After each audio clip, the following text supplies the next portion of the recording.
একজন অধ্যাপক বিশ্ববিদ্যালয়ে ক্লাস নিচ্ছিলেন। ক্লাস শুরু হতেই এক ছাত্র শীষ দিয়ে বসল। অধ্যাপক থেমে গিয়ে বললেন, কে শীষ দিলে?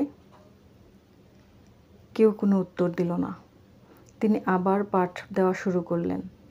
কিছুক্ষণ পর সেই ছাত্র আবার শীষ দিল।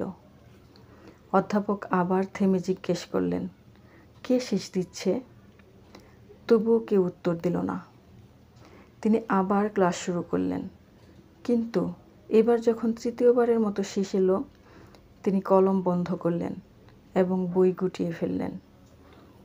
আজকের ক্লাস এখানেই শেষ, তবে আমি তোমাদের একটা গল্প শোনাব। ক্লাসে নেমে এলো নিস্তব্ধতা। সবাই মনোযোগ দিল। অধ্যাপক বললেন, এক রাতে ঘুম আসছিল না। অস্থির হয়ে বাসা থেকে বের হয়ে গাড়ি চালিয়ে কোথাও যাচ্ছিলাম। কোনো নির্দিষ্ট গন্তব্য ছিল না। হঠাৎ দেখি এক বৃদ্ধা মহিলা হাতে ভারী বোঝা নিয়ে রাস্তার পাশে দাঁড়িয়ে আছেন।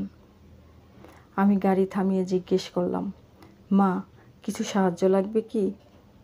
তিনি খুশি হলেন, গাড়িতে উঠলেন। চলতে চলতে বুঝলাম তিনি আমাকে ভালোভাবেই চেনেন।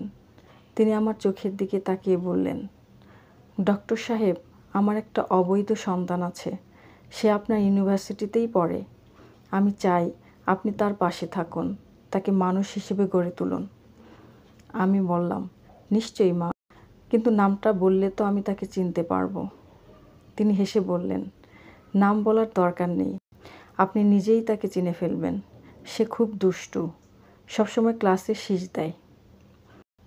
এই কথা শুনে ক্লাসের সব ছাত্র ঘুরে তাকালো সেই শীষ দেওয়া ছাত্রের দিকে। অধ্যাপক তখন বললেন, এসো ছোট ভাই, তুমি কি ভাবছো আমি এই পিএইচডি সার্টিফিকেট গাধার হাট থেকে কিনেছি?